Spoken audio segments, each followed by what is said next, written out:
Hi, everyone. Welcome to our virtual Vilna presentation. I'm Marilyn O'Connell, President of the Board of Directors of the Vilna Shul, Boston Center for Jewish Culture. Built in 1919, our historic gem of a building on Beacon Hill, the only Jewish historic landmark in downtown Boston, has undergone a $4 million renovation.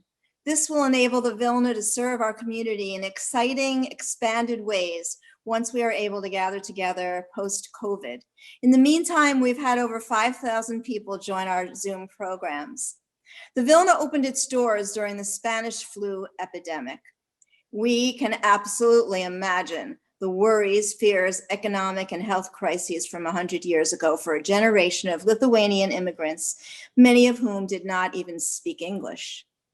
As one of our community members has often said, he hears the voices of our Jewish past every time he's in the building. Yes, the Vilna congregation, which began in 1893, was a shul, a spiritual place of worship, but it was also the center for Jewish life and tangible support to these Jewish immigrants in Boston. And now, over 100 years later, think of us as a JCC or a 92nd Street Y on Beacon Hill in Boston, a hub of activity, all the while brimming with history. The Vilna is committed to producing relevant, compelling programs that excite, challenge, and at times provoke strong responses that lead to action. We want to connect with you and what is most important in your lives. Tonight's extraordinary program with more than 750 people joining in, not only from Massachusetts, but from all over the world, shows that even in a pandemic, we are serving our community by creating dialogue and are more relevant than ever before. The Vilna is honored to have Deval Patrick, Jonah Pesner, and Yolanda Savage-Narva this evening for an important conversation. I'm personally thrilled to welcome them. I had the pleasure of traveling to Israel with Diane and Deval Patrick a few years ago. Deval has spoken to our young adult program group at the Vilna and has been an enthusiastic supporter. Jonah, I remember when you announced that you were moving to DC to lead the Religious Action Center. You still have quite a following here in Boston, and we have taken great pride in your accomplishments on the national stage. Yolanda, thank you as well. I look forward to hearing from you tonight. I'd like to thank Combined Jewish Philanthropies and the Religious Action Center of Reform Judaism for being enthusiastic sponsors and wonderful partners for tonight's program.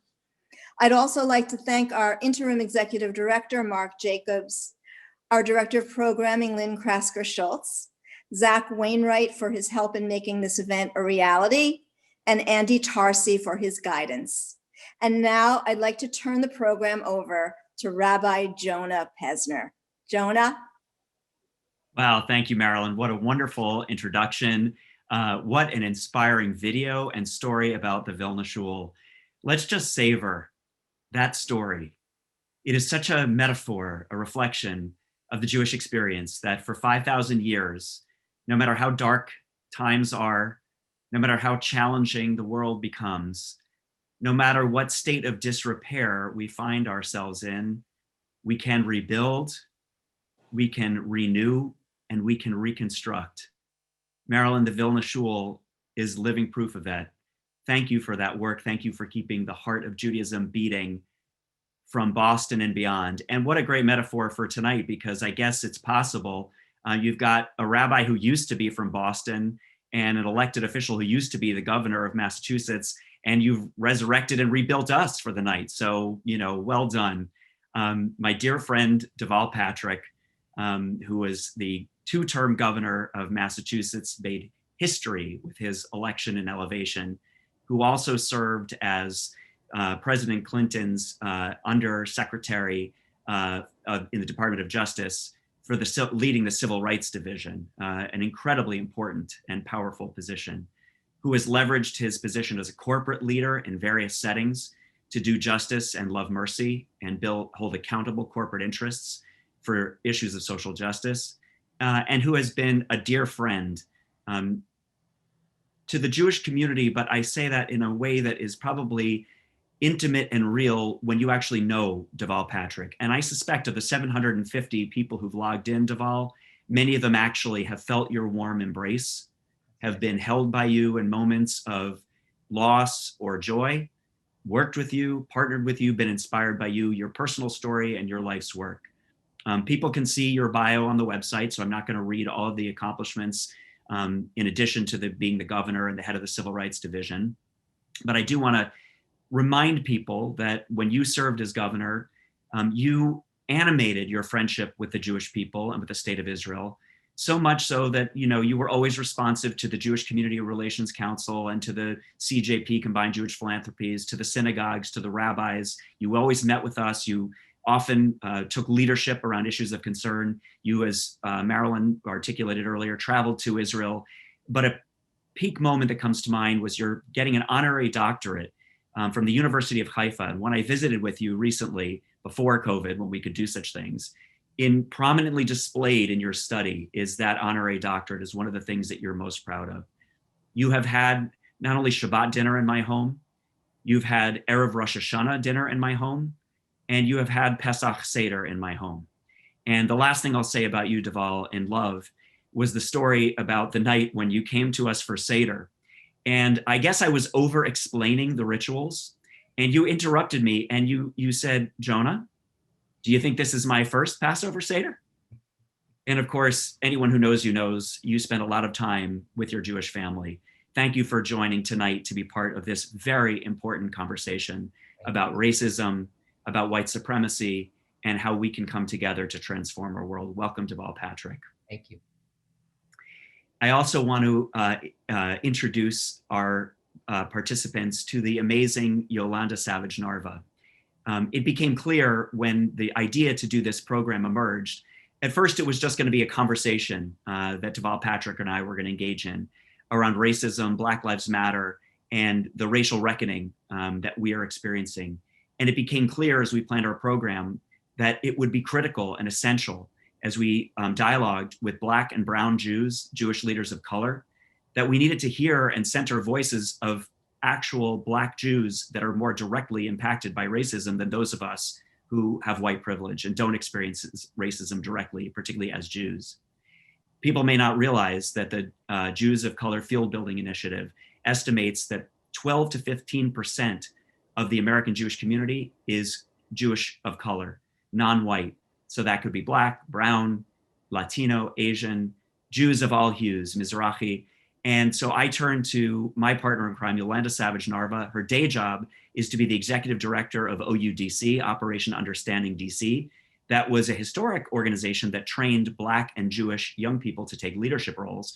Of course, part of the conversation tonight is that we no longer live in that nostalgia of false binaries if there is a Jewish community and a Black community. As I said a moment ago, there are 1 million Jews in America who are Jews of color. And so Yolanda has transformed OUDC to be about young leadership, Black, brown, across the multiracial spectrum, Jewish, Muslim, Christian, young people coming together to overcome anti-Semitism, racism, and bigotry in all forms. Yolanda also is the vice chair of the Commission on Social Action, my board. So when I look to a leader to teach me about how we overcome racism and anti-Semitism, I turn to my friend and partner in this work, Yolanda Savage-Narva. Yolanda, it's a pleasure to have you with us tonight as well.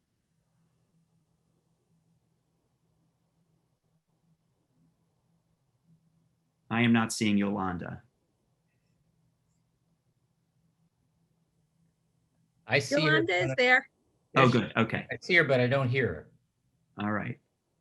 How about now? There you go. Yay. Okay. All right. Whew. Good to have you, Yolanda Savage-Narva. Thank you Good for to being be here. here. Thank you. So let's get right into it. And the way that tonight's dialogue or trialogue is going to unfold is that I have a few questions that I want to pose to Governor Patrick, to Yolanda Savage-Narva. We'll talk about those questions. We'll have some conversation, and we'll leave time at the end. Marilyn is going to monitor your questions. You can post questions in the question box, and we can open it up to the floor. But I want to start with some context setting, particularly to you, Governor Patrick. You have devoted your life to civil rights and to social justice and to the common good.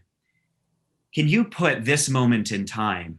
It's quite a moment in time in some historic perspective as our country confronts this pandemic, which is once in a century, a pandemic that has exposed radical inequality that falls out across lines of race, frankly. The murders of George Floyd and Breonna Taylor, which has breathed new life into the Black Lives Matter movement, which I should remind our participants, the New York Times has identified the Black Lives Matter movement as the largest social movement in American history. And this rise in anti-Semitism, racism, and this kind of violent white supremacy that threatens individuals and our democracy. How are you making sense of where we are in American history, how we move forward, and be anti-racist, to quote Dr. Kendi? Governor Patrick? Well, first of all, Jonah, thank you very much for the very warm welcome, in Maryland and all the team at Vilna Shul. Thank you for inviting me. Originally we thought we were going to be together in the shul and experience, the importance of that togetherness, symbolically and personally, and being able to look each other in the eye and appreciate in ways that it's harder to do over Zoom the short answer to a question like that, which is that I don't know. I'm still trying to sort it. I will say that I think that, as you alluded to in your question, the pandemic has exposed rather than created many of the issues you described. For example, the unemployment numbers, which we celebrated before the pandemic as being so low, were only low if you count both or all three of the low-wage jobs people have just to survive. Inflation was low as long as you look away from the cost of healthcare or rent or tuition, right? The very things that enable people to stabilize themselves and lift themselves and move forward. There are several suburbs I know of before the pandemic where folks were making ends meet by using the local food pantry and their credit cards. We have been an economically fragile country for some while, and we have looked past that as we have looked past the kind of atrocity of the George Floyd videotape for a long, long time. And I think that what the pandemic has done, one, is sort of removed many of the distractions that cause us to look past, and given us a chance to kind of marinate in all that. And I will say, I find it a hopeful time. The folks in the streets have been overwhelmingly peaceful. As the crowds have grown, they've also become more diverse. And in a place where, in a nation where we have a famously short attention span, they have sustained that focus so that the appetite for hard conversations and for big solutions, I think, is greater in some ways than it has been in much of my lifetime. And I'm, at 64, old enough to remember and certainly to have experienced some of the extraordinary accomplishments of the 60s civil rights movement. So I'm very, very hopeful. One of the things we love about you, no matter how dark it gets, you bring on the light. Thank you, Governor Patrick. And I've been asked to ask you to turn your volume up. So it may be that you just have to speak louder, or if you can adjust your audio, but just folks want to hear. Is this better? Like that? Sure. Okay. Let me turn to Yolanda Savage-Narva. And I want to ask you to both reflect on some of the themes and the context setting that Governor Patrick reflected on, but I also want to ask you, if you're willing, having devoted a lifetime to community-centered work, as a member of a synagogue in the DC area, as a Black Jewish woman, as a civil rights leader in your own right, how are you making sense of and experiencing the white supremacy and racism of this moment? How is it showing up for you as a Jew, as a Black woman, as a community leader, as a mom? What other insight would you share with our group? So first, thank you so much for putting this on. If I could just take one moment to acknowledge the tribal lands that we're all inhabiting. I think that's really important for us to think about. You know, Rabbi Pesner, it's complicated. I was listening to Governor Patrick kind of frame where we are and all the things that that we've dealt with over the past 6 months, and the pandemic has definitely exacerbated a lot of the oppression and dehumanization that we've seen in this country for so many years. And I've been really thinking about this moment as an activist, you know, someone who professionally occupies this space, really trying to make a difference and really trying to help people have those difficult, complex conversations that we need to have in order to move from one place to the next in our journey. As a Black woman, a Black Jewish woman in this moment, how I'm holding all of that at the same time is challenging, but also a part of the conversation. And really thinking about the realizations that we're holding all at once. We're dealing with a global pandemic that is disproportionately affecting Black, Indigenous, people of color at astounding rates. We're dealing with a national reckoning on race. At the same time, we're experiencing the effects of climate change that really begs to question all of our existence. And then if you juxtapose us losing the foot soldiers who have paved the way for us, the late Congressman John Lewis, the Reverend C.T. Vivian, Justice Ruth Bader Ginsburg, we're holding a lot at this moment. There's a lot on our hearts, and there are a lot of things on our minds. And I think that we are witnessing what's happening around us and experiencing these injustices and unfair things together. But, you know, I was thinking about my experience. I want to make a bit of a distinction as a person of color, a Black person who's experiencing this. While I experience the injustices and the unfairness, there's a silent layer to this. And that silent piece is the trauma. It is the trauma associated with that. And it shows up in a myriad of ways, physically, emotionally, mentally, in every aspect of life. But in spite of that, I do feel hopeful. I feel like this time in our history is the opportunity to seize a moment and really make the world a better place using our collective action and our individual courage and perseverance around that. I really appreciate, Yolanda, that you referenced trauma and the way that you reflect on trauma into hope. There's a new body of literature emerging around generational trauma, the ways in which, for me, for example, as a white Ashkenazi Jew, I bring some of the trauma of my great-grandparents who escaped the pogroms of Eastern Europe.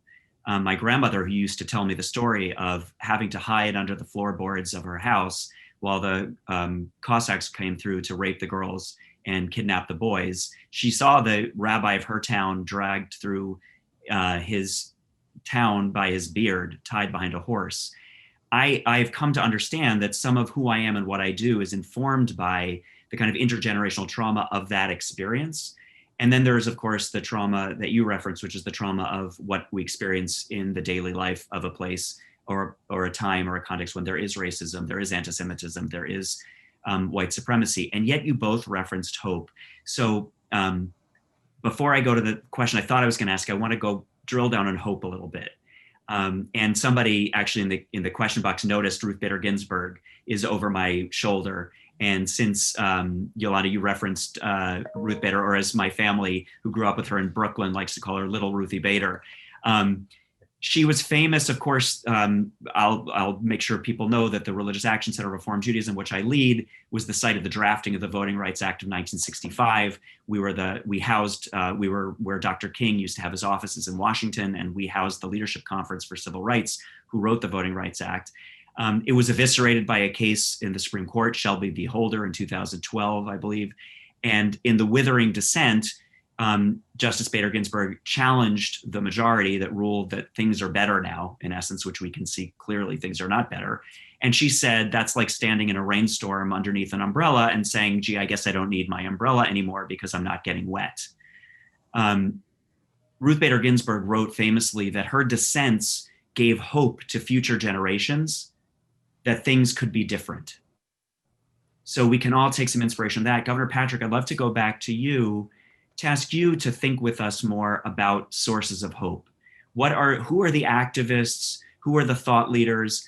Who are the writers? What are the bodies of work?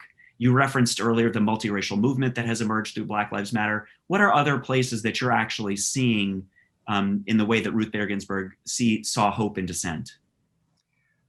Well, I'll just step back for a second and say that, the genius, and I hope you can hear me a little bit better now. You sound great.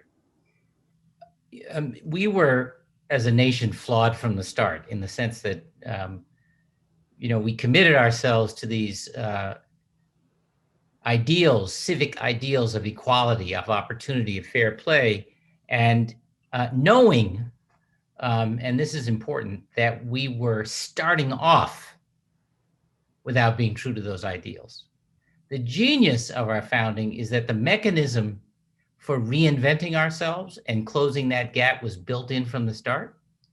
And it has been strengthened over time with amendments and legislation of the kind you referred to, the Voting Rights Act being one, and the activity of people to make their rightful claim to a place in a country that was professed to be about equality, opportunity, and fair play.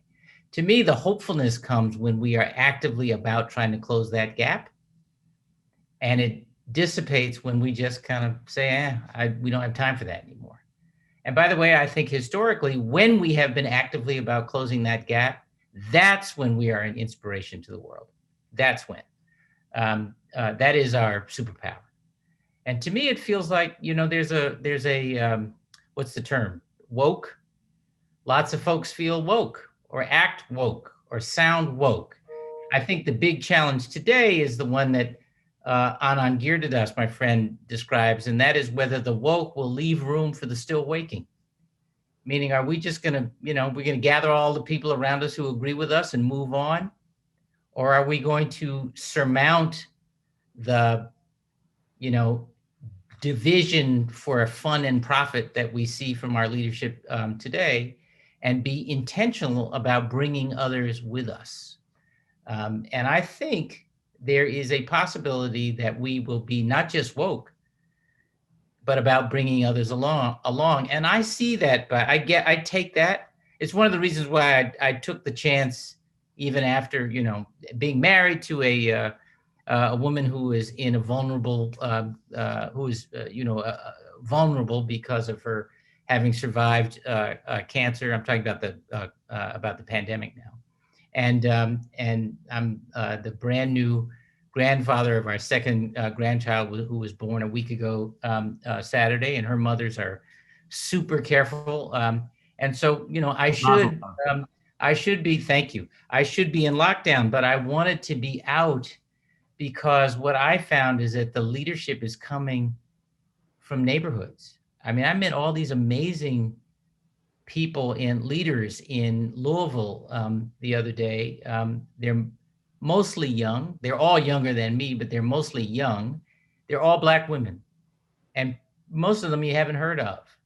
But they are very, very intentional about envisioning tomorrow and then working toward it and making the case that everybody has a stake in that more just and more prosperous tomorrow. And when you are out and experiencing that, they're not all fancy media celebrities and all that, or spokespeople, but they're very grounded. They have, I will say, in almost every case, a deep, deep grounding in faith, not surprisingly.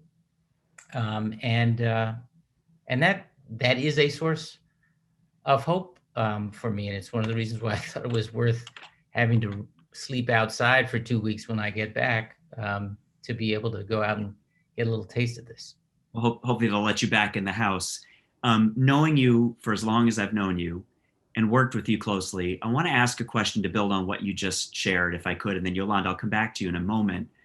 I remember when there was yet another shooting in, I think it was Roxbury, and it was in an African-American community.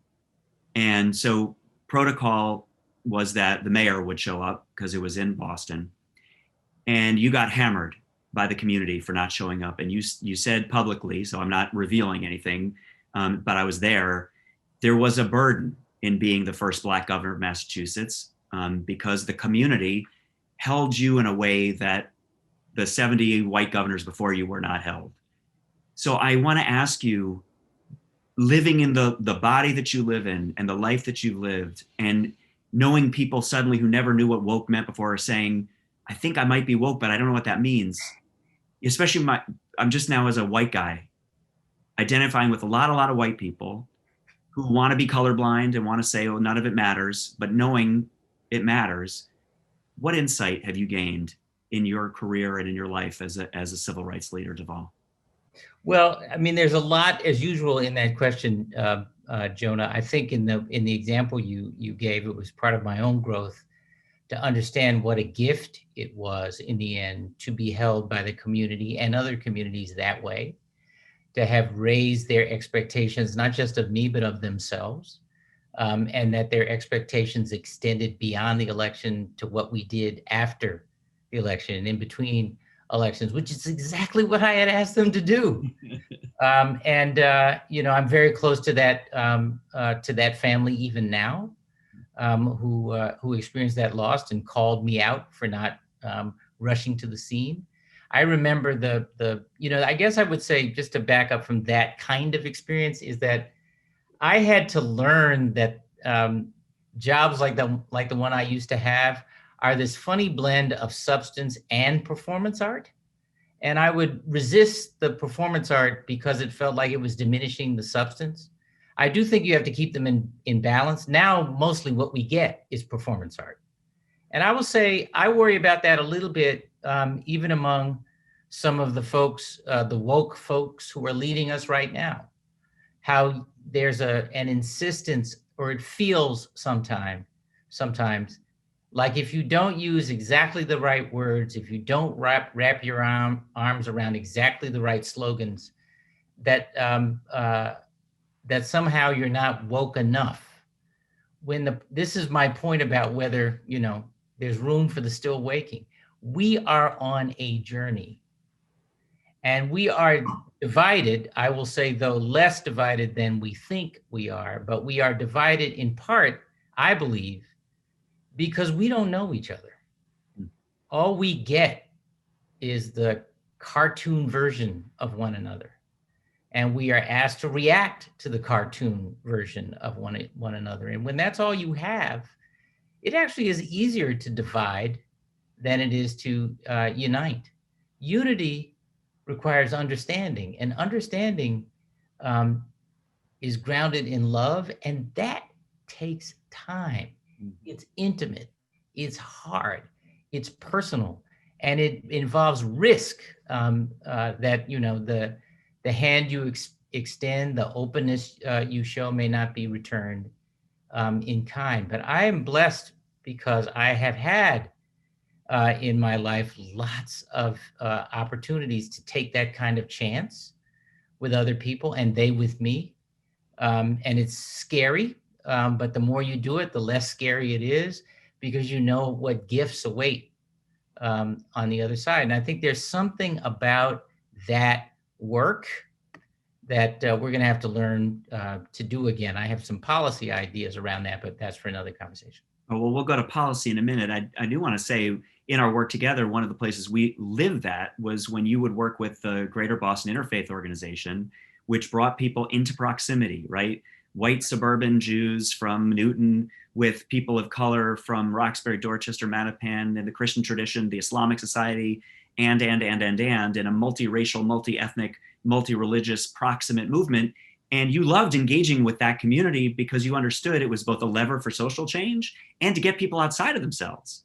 Well, and you learn stuff. You know, if you're interested in policy where it matters, which is where it actually touches people, then you sure better get close to people and figure out whether the policy you intend is actually going to have the effect you wanted to have. And that was critical, I think, in the success of the expansion to 99% of our residents in Massachusetts, accessible and affordable healthcare. That's just one example.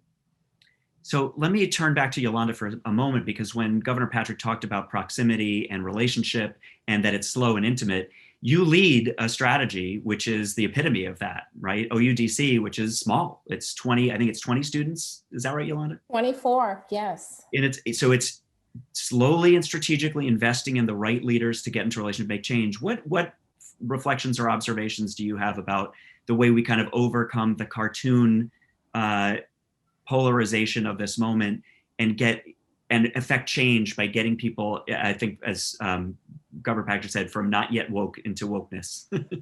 No, I love that phrase, actually. And, it's really important for us to see the humanity in people.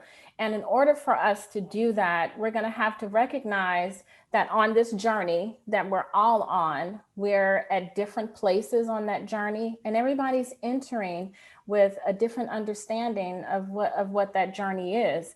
And if we keep that in mind, then we can step back and be able to understand that people will make missteps, that people will sometimes need to say, ouch, oops, I messed up. What can I do to make sure that I don't do that again? Please let me know if I can make something up to you. I mean, I think part of it is just really understanding that this is a process and it's a journey, and there's really no finish line to this work. And being proximate to each other is the only way that we're going to be able to really, really understand that. The students in my program are together for a year, and the transformation that happens with these students over this period of time is really just transformative and amazing to watch.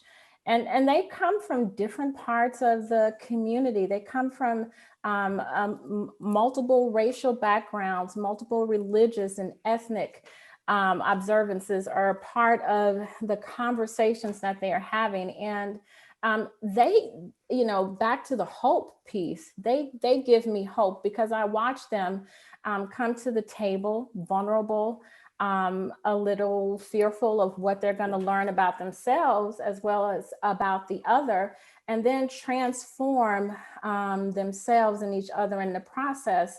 And in the year, really understanding each other, trusting one another, knowing that if they mess up, their cohort, the person in their cohort will say, you know what, we need to have a conversation about that. And I think that's one thing that we have to be able to do with one another, to be honest, to be transparent, and to be vulnerable. Let me stay with you for another minute, Yolanda, and ask a hard follow-up question, if you're willing. I can already see in the chat, there's a lot of surprise, and I'm used to this when I share that data point, 1 million non-white Jews of color, 12 to 15%. And people say, well, not in my synagogue or not in my community. And then the question is, why not? Why don't our communities look like the diversity of our community? Will you reflect a little bit on the racism, the otherization within the Jewish family? Jonah, it's complex, and it's sometimes challenging for me to talk about it, because on one hand, there are spaces and places for me that are extremely welcoming and belonging. I feel a sense of belonging as a Jew of color, a Black woman who is Jewish. And then on the other hand, there are experiences that I've had that have at times made me question being a part of this community. And it's hard because we live in a system of white supremacy. And so with that, there is racism, there's structural racism, there's implicit bias that's a part of the conversation of this country. And I think it's really important for my Jewish community to understand that that is unfortunately a part of something that we have to deal with internally. And so it's been challenging at times to face that in the Jewish community. But one of the things that I keep in mind as I continue to encounter this is that there are folks out there who are working to make a difference and to acknowledge that racism does exist in the Jewish community, and making sure that that there are conversations around this very crucial issue for the Jewish community. The Religious Action Center is one of those places, the Union for Reform Judaism. And so I see the opportunity of turning pain into power, turning wounds into wisdom, and really kind of hitting this face on and having the conversations, because I'm a part of the community, and I want to make sure that other people who look like me, who are also a part of the Jewish community, feel a sense of belonging and really can represent that 1 million number of Jews in all of communal and synagogue life, because we're out there, but places have to be welcoming for us to want to be a part of them. Thank you, Yolanda. Thank you for going to the hard place and for being honest. Of course, people should know that some of the work you described that is happening is being led by you in your volunteer capacity, helping synagogues do anti-racism training and really confront white supremacy within their own institutions. I'd love to turn it back to Governor Patrick for a second, because one of the things in your distinguished career that you did was help corporate boards diversify, help institutions be held accountable either to their articulated values of diversity, equity, and inclusion, or to be held accountable to what the law says, frankly, about equity and inclusion. What insight can you offer both for the Jewish community, but then backing out, I think, to a more global lens, what the agenda ahead is going to need to be for policies and prescriptions to have nonprofit organizations, communal institutions, corporations really now live in the moment, so that the Black Lives Matter movement just doesn't become a series of street protests, but actual social change where institutions and communities operate and look differently? Well, I think that answer, or the particulars of the answer to your question, Jonah, will vary maybe on the margins from community to community. But I think that the intentions are the same. We have, and by that I mean we've made a kind of an uneasy peace in this country with non-discrimination laws. We've never really made our peace with integration.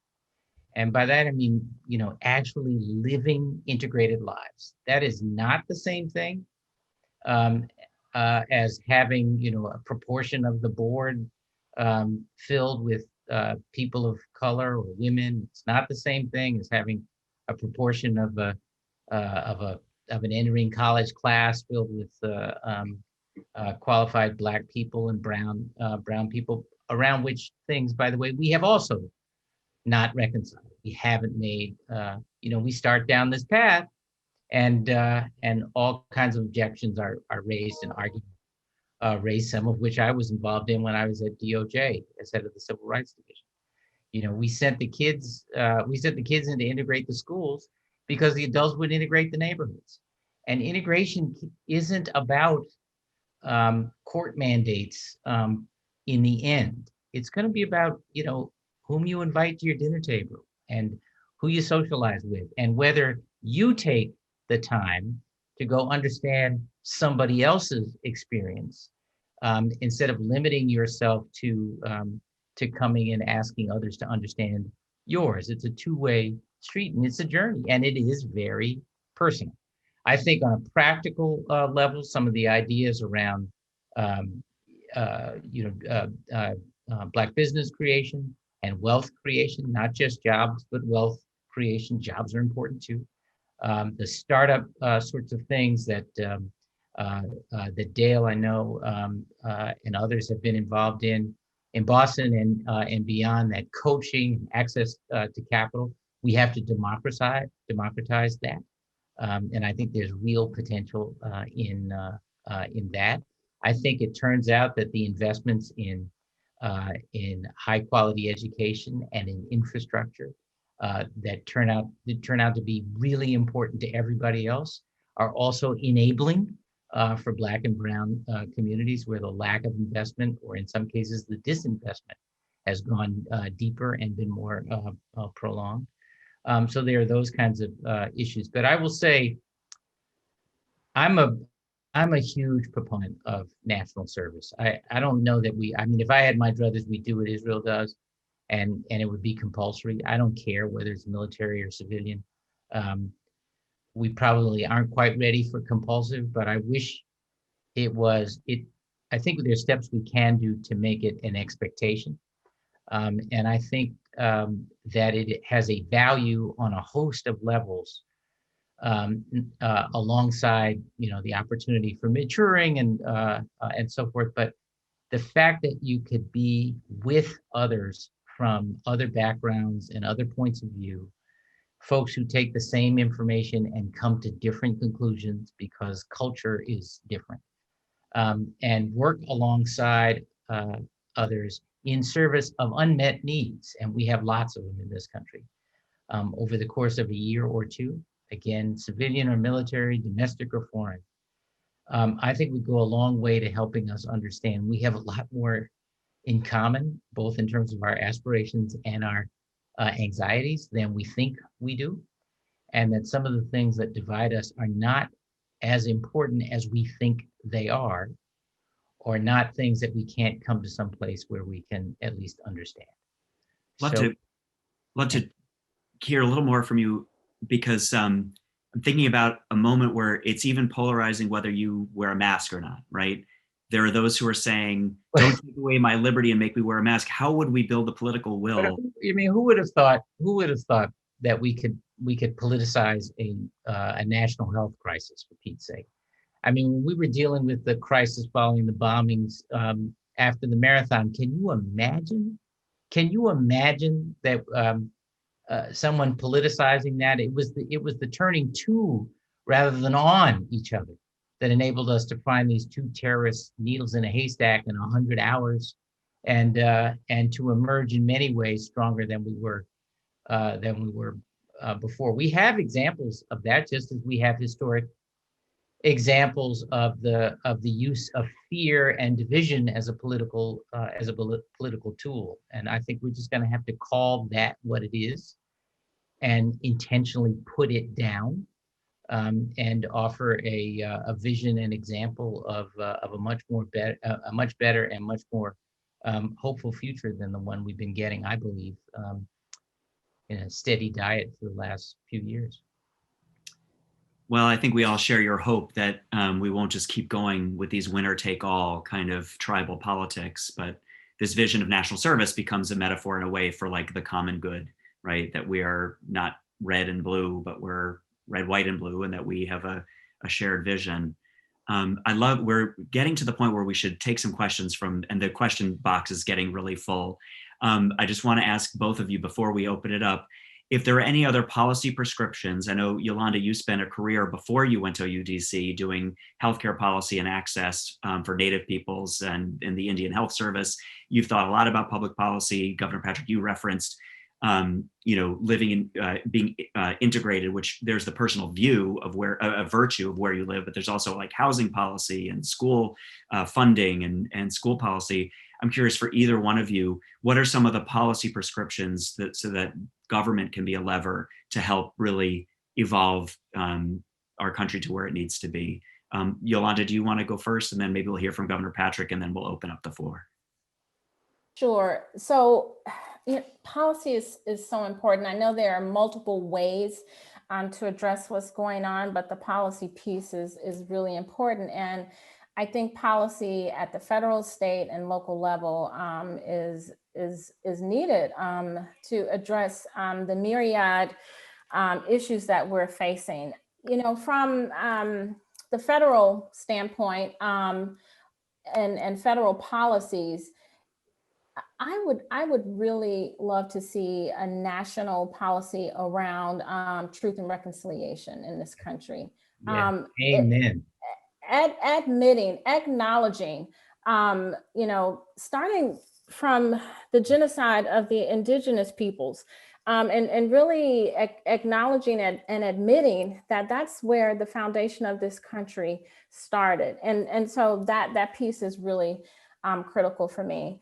You know, the state piece is powerful, but I want to, you know, I know we don't have a lot of time. I want to skip to the local piece, because for me, this is kind of more issues based and really focuses on the individual, you know, really looking at reimagining policing in this country, and understanding that the origins of policing goes back to, you know, keeping enslaved Africans in line. And so if that's the same policy that we're using today, we have to have a conversation around that. We need to have a conversation around housing and homelessness. And so these are just some things that, you know, initially come to mind around ways that we can really affect change for the most vulnerable amongst us.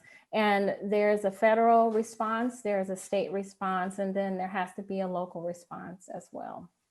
So helpful. Governor Patrick, do you want to offer some policy insight? Well, I think I mentioned some, and I want to second what Yolanda said about a truth and reconciliation approach. I mean, one gets a lot of questions these days about reparations, and I have to tell you, I think reparations doesn't mean a thing without reconciliation. We don't understand our history, and if we think that unease, unfairness is going to go away by just writing a check, let me tell you, ask anybody who's been involved in a lawsuit, whether they or in frankly a criminal prosecution, whether they felt there was satisfaction at the end. In the criminal context, is one of the reasons why I think this notion, what's the term, restorative justice, yeah, I think is the term, is why that's so powerful, because people are able to take responsibility, and also as a victim or victim's family, to reach a point of not revenge, but really restoration, and the ability to move forward. So I think there is Yolanda mentioned there is federal, there is state, there is local policy. She's right. There's also personal responsibility and the risk taking that I talked about earlier, in finding ways to be in those uncomfortable situations and uncomfortable conversations where you are trying to get to real understanding. And that is a little easier. It's never easy. It's a little easier in metropolitan communities and the polyglot nature of many cities. It's harder, but not impossible, in rural communities. And I will tell you, in my experience, folks in rural communities are just as curious about how to pierce through the cartoon as all the rest of us are, and are looking for ways for that to happen. Amazing. Thank you both so much. Really helpful. In terms of a truth and reconciliation process, I urge people to read up on the various strategies that have been proposed. It would, I think, go a long way in helping the nation actually heal by both confronting our past and then coming together collectively on where we could go. The Reform Jewish movement, which Yolanda knows, but Governor Patrick, you may not know, became the first major Jewish denomination to call for the study of reparations, and works with members of Congress to try and advance a way of at least looking at the question of what kind of a truth and reconciliation process we could go through. So thank you both for raising that. And the restoration circles, if people don't know about restoration circles, it's a way faith-based congregations can come together in the criminal justice system. Instead of retributive justice, punishing people, restorative justice, bringing communities back into wholeness, including the perpetrator and the people who are victims. And it's a great role for the faith community. So thank you, Governor Patrick, for raising those as well. Most criminal justice decisions are made locally, and we should remember that. We have about 20 minutes left. So I'm going to take a point of personal privilege, Marilyn, and answer the first question, because somebody posted in the chat, Rabbi Pesner, what have you learned about yourself in your anti-racism work? So I want to model what I'm talking about, and this is hard. I'm going to ask my indulgence for people to let me be vulnerable and to share and admit something that is hard. I grew up going to a public high school in the Bronx in the early 1980s. It was a very dangerous time. There was a lot of crime and there was a lot of fear. And as a young person, I was taught to stay safe, that I should avoid crowds of Black men. I was taught that a tall, dark man was a threat. I only surfaced that memory when I was struggling with and confronting my own implicit bias. And I was shocked at myself because I'm woke. I think I'm an anti-racist, but unpacking that and letting it come up and naming it and understanding it helps me be a stronger and a better person and a better ally in anti-racism work. But we also have to be willing to make ourselves vulnerable, to learn about ourselves and our experiences and what shapes us to be as we are. So Marilyn, thank you for letting me take the first question. Thank you. Thank you, Jonah. Feel free to take any other questions that really speak to you. I'm going to bring it down to just the micro level for our first question. And you can ask in the Q&A. We can't, unfortunately, call on people live. Someone says, I volunteer, I donate to charities working on social justice impact areas. I vote for the most liberal candidates I have access to, and I try to be an ally in the somewhat sheltered world I live in. My question is, what can an individual do to make more of an impact beyond what we are already doing? Turn it to Governor Patrick. Why don't you go first? I would just start. First of all, thank you to the questioner for all that you are doing. It's enormously important. It does count. I would say that because I believe, as I've said, that so much of this journey is personal, is that you find a way from time to time to come out of the comfortable surroundings you're in and be proximate with the people you're trying to help. It's one thing. I mean, folks would go and serve at a soup kitchen at Thanksgiving, for example, and that is really great. It's important, and they'll contribute to that soup kitchen the rest of the year. It's a different thing to come. It's just a different experience to come and sit down and eat with that homeless person or that homeless family and talk to them and try to and just see how hard it is to get them to open up to you about what their lives are like, to get them to surmount their pride or their suspicion or their scorn of you, for you to get past what it's like to be that close in conversation with someone who may not have bathed in a long time, whose clothes are dirty, and still practice looking into their eyes and having them learn to look into yours. None of this happens. It's not like a Hallmark special. It's hard. It's uncomfortable. And someone may say something nasty to you or hurtful to you because they may bring their own resentments alongside your fears. You talked, Jonah, about being taught that crowds of Black men were dangerous to you. I was taught that crowds of white men were dangerous to me. And, you have to get past that, or that the police were a risk. There's a weight that those presumptions bring to our lives. And it's not until you kind of done some of the personal work of pushing through it that lightness comes, and your sense of possibility, I think, is opened up. Thank you. Yolanda, how about you? I would add that don't give up. That everything you do is worthwhile and is moving the needle. And, I use this, this idea of mirrors and windows. And there's the mirror piece where you're constantly looking at yourself and trying to figure out how you become better, how you grow, what can you do to continue on your journey. And then there's the windows piece where you continue to do the external facing work, being proximate to people that you may not necessarily come into contact with, building relationships. And so all of this is part of it.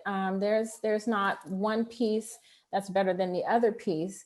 And so I would just encourage, this continuation of movement, because if you're standing still, there's no growth that's really happening. Thank you. Question for Governor Patrick.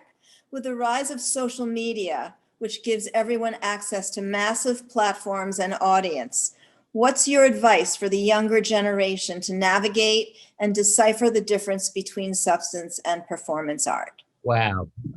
Well, I guess my answer will sound old-fashioned. Turn it off. I will say I think that social media has contributed in profound ways to the opposite of what they said it was going to do. I think rather than pull us together, it has very, very often driven us apart. And because it is so consumptive, you end up chasing these cartoons down their rabbit hole. And if you don't have or haven't had the experience of understanding it's a cartoon, that there is more nuance and more texture and more variety and beauty in differences than we are given to believe, then you can conclude, as I think many supremacists have, that cartoon is all there is, and that the fear or hate that you've been taught to have is paramount. And so I think, look, the one thing I will say about politics, and it's probably true in life, but I'm convinced of it in politics. And I say this as a relative amateur. I've only run for one, or I guess two things, but I've only had 2.25 campaigns. And that is that I think people read a fraud every time. They know when you're making it up. They know when you're speaking from talking points and not from conviction. They know. And I think the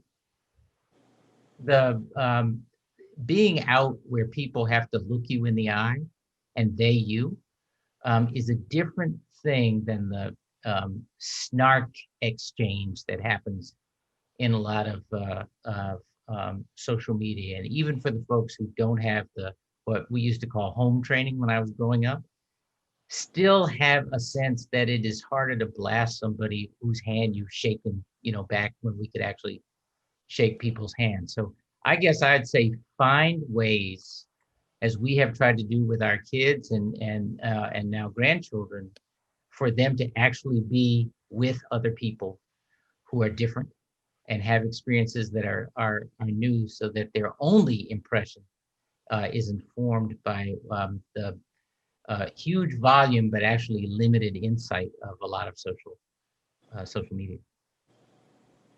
Thank you. So many good questions. I'm having a hard time choosing.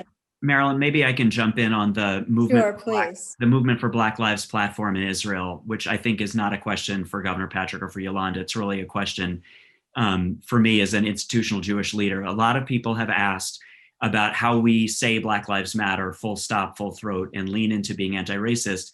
And at the same time, recognizing that 5 years ago, the Movement for Black Lives, which is an organization, it's separate. It isn't the totality of Black Lives Matter, which is millions and millions of people marching and advocating for racial justice. It was a group of people who came together. They wrote a 300-page platform, one paragraph of which was heinous and referred to Israel as an apartheid and genocidal state. We know how to walk and chew gum at the same time. Black Lives Matter because Black Lives Matter, full stop. And we have to do all the things that we talked about tonight to make the world more just. And we can defend the state of Israel and advocate for her interests, which, by the way, in the same way that we advocate for a better United States of America by challenging the US to be anti-racist, so too in Israel. If we love Israel, then we have to challenge Israel to actually solve the problem with the Palestinian people and to address the racism that is showing up, frankly, in the treatment of whether it's Black and brown Israelis who are Ethiopian or the asylum seekers. That's part of being a Zionist, is trying to make sure that the Zion of our dreams lives up to the promise of our enduring Jewish values. So for people who want more background on the movement for Black Lives and the platform, you can visit the RAC's website, where we have a what it is and what it isn't. And the main thing is not to let ourselves get divided or separated from the most important, and as the Times said, the largest social movement in American history. We show up for racial justice because Black Lives Matter, and we can advocate for Israel because we love her, and we'll do that as well. Great, thank you. There's a next generation of African-American leaders in the community, as well as young Jewish leaders who are not tied into traditional institutions outside the formal system. How do you suggest we begin to engage them, develop trust, and foster relationships?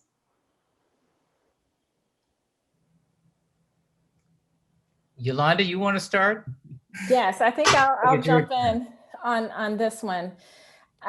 Not creating this, either or, I think is really important. I think, acknowledging that leaders will come from all different backgrounds with different ideas, different point of views, and then figuring out how to embrace that without making people feel like they have to do that in a box, or they have to do it in conjunction with, a faith-based institution or something that's already created.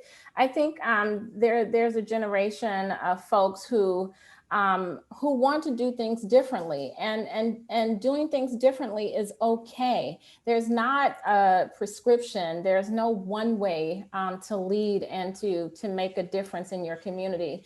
And I think that we have to be able to make sure that we articulate that to the next generation, and give them the opportunity to create and innovate, and maybe pivot from the way things were done in the past, and look to doing some things that are different in the future, and giving them, the support that they need to have the impact that I know that they can have. And I think people understand that. They understand that the way things have been designed in the past may not necessarily be what the younger generation sees as a way of promoting their cause. And we have to be flexible and pivot and support them. I was thinking, the reason I'm looking down is because I was thinking, as Yolanda gave exactly to me the right answer, that we have this funny, I was trying to check something on the internet. We have this funny way of putting people in boxes. They belong to this group, they belong to this generation, they have, their idea is new and that one is old, and all that foolishness. And the reason I was looking and I didn't finish is I think that the average age of the founders was like 32. All these ingenious, we think of them as these old guys in wigs, and most of them were young guys in wigs. What I want to think of is that there is a restoration of community in every sense, where we understand, as I was taught growing up on the South Side, that we have a stake in our neighbors' dreams and struggles as well, and that the elders have wisdom that comes from experience, and the young have wisdom too. And it comes in some cases from differences in experiences, or a fresh fearlessness about how to think differently and look differently at an old problem, and a solution that may have more impact and broader impact than old solutions may have, because times change. So I think that one of the things I have found in my various leadership roles is how important it is to have people around me who are smarter than me. It's not that easy, not that hard to do, by the way, but to bring in not just the famous, but the as yet to be famous. And when we are sitting around trying to solve a problem, to make sure I'm turning to everybody around that table and asking them what they think. And, it's interesting how the young people the younger, newer ones, I recognize in them a reluctance to speak up because they don't think they're entitled to somehow, even though they've been invited to the conversation. But you do that enough and they start to realize, you know what, I gotta be ready for that question the next time I come in. I have to think harder and deeper about what my answer is. And actually, the person who's asking me the question is interested in my answer and may take that answer and challenge some others around the table till we get to a better solution. I think there is something like that in the means by which we come to understanding and to new solutions that has to be more of a practice. And, I'll bet a lot of the people knowing some of the folks who are participating in this conversation today are bringing that kind of habit and discipline to their own worlds. Thank you. We have time for one question. Jonah, would you like to pick it or shall I? You know what I think we should do? I think we should invite Governor Patrick and Yolanda Savage-Narva to offer closing reflections. Wonderful. I think given that we have 2 minutes left, I think that would be the best use of our time. Great. Yolanda first. Well, thank you. So every time I have the opportunity to have these conversations, I feel a sense of responsibility to make sure that people understand they all play a role in the work that we're doing. That this is humanity's work, and we're all a part of humanity, and hoping that people can really see the human connection that really binds us all together, in addition to seeing the unique attributes that we all bring to this. And so, one of the things that I want to do as part of that is just to issue a challenge to everyone tonight. And that is to really continue on your journey, and don't be intimidated by a misstep or someone may be questioning your intentions. That we're all in this together, and we have to really support one another and be sure that we are proximate to one another, because that is the one way that we're going to really build this intercultural community that we're trying to build. And so I would leave you with that. Thank you. I think I would just add this, and again, with thanks to you, Marilyn, and to everybody for including me in a conversation that requires a lot more time than the hour we have. I think we're all having to learn to listen with our hearts and minds open and our defenses down. And I know how hard that is, but that's how my own love for Israel happened. I talked to people, I was shown kindness. It's how my own understanding of the complexities in the region evolved. My own anxiety and worry about the Palestinians, and understanding that an awful lot of Israelis are worried about that too. It's how it was that kind of work and discipline and curiosity, frankly, that made it possible for me to understand there was love on the other side of racial and religious difference, and to experience that and be open to it and be able to give it back without feeling like I was giving up my own racial or cultural integrity.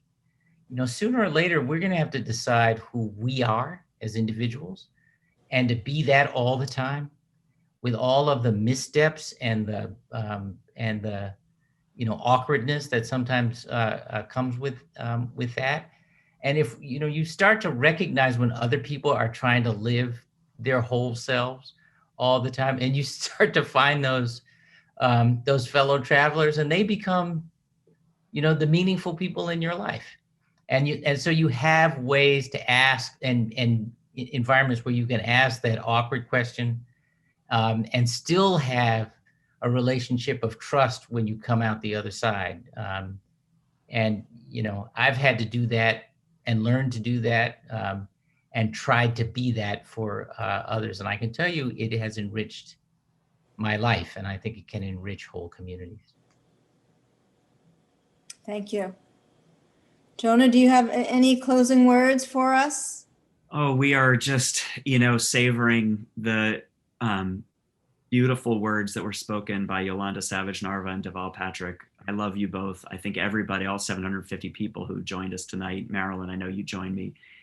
We are reading the Torah portion of the flood and the hope that is embodied when the waters recede and the dove returns with the olive branch.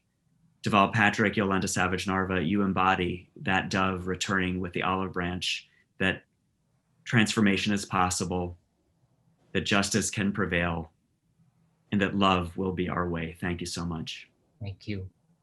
Thank you all. I would just like to say that this was an enlightening evening. I think that you are all an inspiration to all of us. And I know that in a world that really doesn't speak of a lot of hope right now in our current situations, to hear that you all are hopeful makes me hopeful. So thank you for your inspiration. And I would like to thank, we hope that this is the first of many conversations. Somebody asked who is going to facilitate these discussions, and I would suggest that the Vilna Shul will continue to facilitate these discussions. I'd like to thank CJP and RAC for your partnership once again.